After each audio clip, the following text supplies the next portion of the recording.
How the Washington Accords Changed the South Caucasus and Made Armenia Safer. Article by Nerses Kopalyan, published on August 20th, 2026, on EVN Report. The one-year anniversary of the Washington Accords was marked in Armenia by a high-level visit from Ray Lightstone, senior advisor of the Trump administration, who was also the main architect of the trip, Trump Route for International Peace and Prosperity Project. At the same time, the three countries party to the Accords released a joint statement declaring that they remain committed to the full implementation of the August 8th Joint Declaration in both letter and spirit, as well as unlocking the extraordinary economic potential of the region. Developments in the 1 year since the peace summit have been rather extraordinary for Armenia. First, Yerevan elevated its relationship to one of comprehensive strategic partnership with the U.S., thus giving Yerevan access to sensitive American technology, potential integration into global supply chains, and permission to purchase U.S. weapons.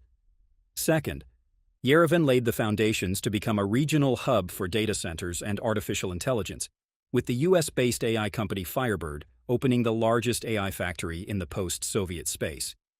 Third, Armenia's security architecture has undergone a paradigmatic shift, as America's vested interest in Armenia's sovereignty has produced a multiplying deterrence effect.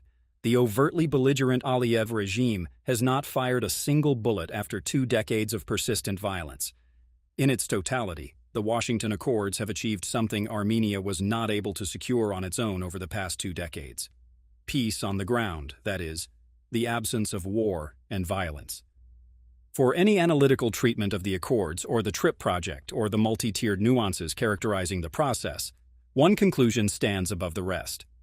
The Washington Accords have made Armenia safer. While TRIP remains the cornerstone of the Washington Accords, the Accords cannot simply be reduced to only a singular assessment of TRIP. Indeed, TRIP is and will be a game-changer, but for Armenia, the dividends it has been able to accrue in the domain of technology, diplomatic capital, broader global reach, energy, regional integration, and security go beyond TRIP. The Washington Accords altered the entire geopolitical system of the South Caucasus, and by extension, produced for Armenia an environment where it can exercise an elevated degree of agency in determining its future. In more simple terms, Armenia's state of geopolitical existence is no longer defined by a persistent survival mode. Yerevan no longer needs to be under the yoke of Russia's authoritarian orbit, with its accompanying attributes of systemic corruption and underdevelopment, just to give itself the illusion that it is safe from predatory neighbors.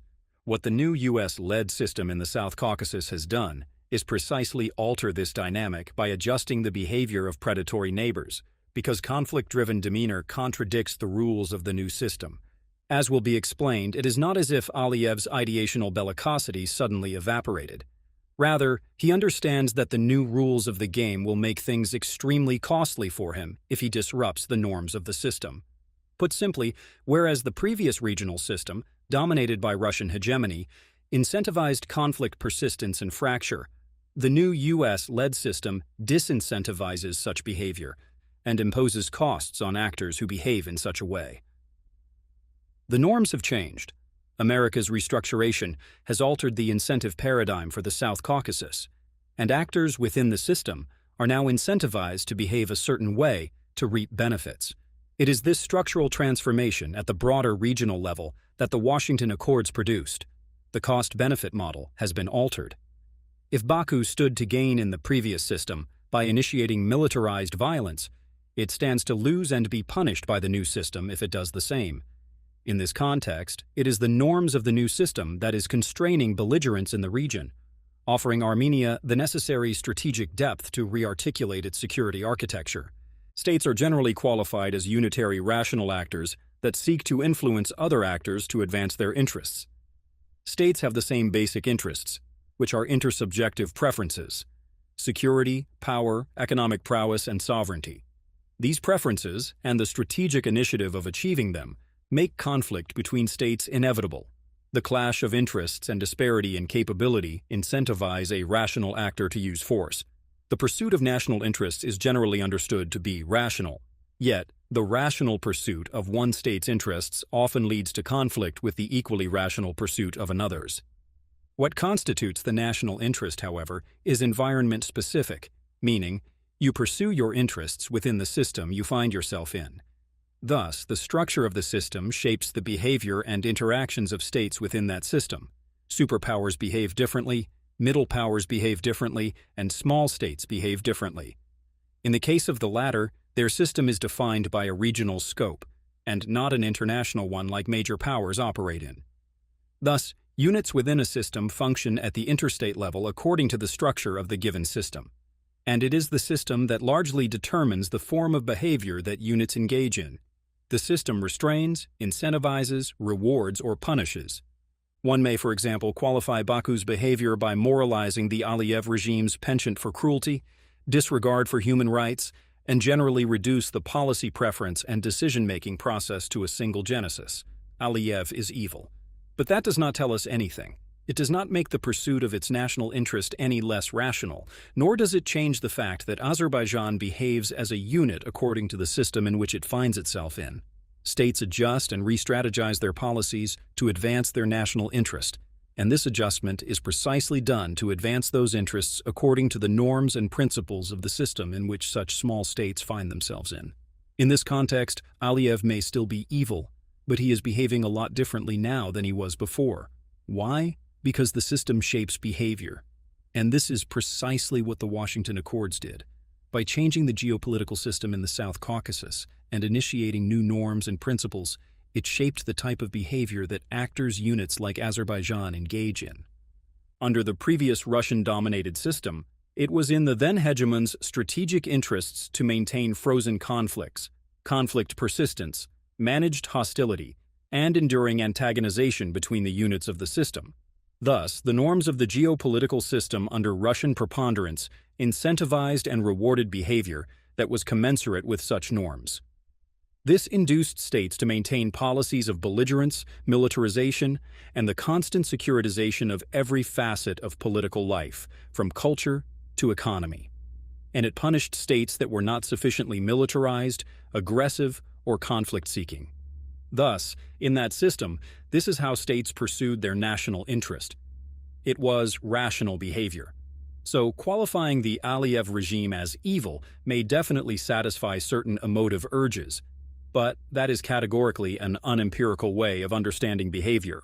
More than anything, Aliyev is a rational actor that maximized his interests within the system of which he was a unit in. Now that the system has changed, Baku seeks interest maximization according to the new norms of the U.S.-led order in the South Caucasus, which, as explained, incentivized Aliyev to alter his behavior in order not to be punished by the system. The new structure of the system in the South Caucasus is based on the following norms: stabilization, normalization, interconnectivity, regional integration projects, eliminating theaters of conflict, economic interdependence, and multi-layered soft deterrence. In this system, any actor that disrupts the structural norms ends up violating the rules of the game, which will induce punishment or pertinent costs losses. Punishment or loss is not zero-sum, but in the domain of competition with neighbors, it creates disadvantage. This new system disincentivizes aggression, conflict-seeking, and persistent antagonization. Thus, to succeed in this system, that is, to maximize one's interests as a rational actor, units within this system behave accordingly. And this is why Baku's behavior changed after the United States became the dominant actor in the region. The type of behavior that was rewarded in the previous system will actually produce losses in the current one. And as a rational actor pursuing its national interest, Aliyev strategically opted to play by the rules of the new game. From Armenia's perspective, while the norms of the U.S.-led system is fully aligned with its needs, capabilities, and aspirations, more than anything, however, the new rules of the game offered a level of deterrence that Armenia could not, at this point, achieve by itself, restraining and curtailing Baku's belligerence. The system did that, and Armenia must now be strategic in reaping such benefits. Prior to the signing of the Washington Accords, Armenia found itself in a precarious situation as Azerbaijan was seeking every opportunity to reinitiate another incursion, while Russia had been schematically subjecting Yerevan to a wide range of hybrid warfare activities, set up to fail by its once ally while struggling to re-establish its security architecture under threat of invasion. The Washington Accords fundamentally altered the entire dynamics of Armenia's security environment. that Russia-aligned actors, from former Foreign Minister Vartan Oskanian to local proxy parties to diasporan organizations such as the ANCA, Armenian National Committee of America, undertook widespread misinformation campaigns prior to and even after the signing of the Washington Accords, demonstrates the fears that the Kremlin had of the Washington Peace Summit. It was the end of Russian hegemony in the South Caucasus and the introduction of a new geopolitical system.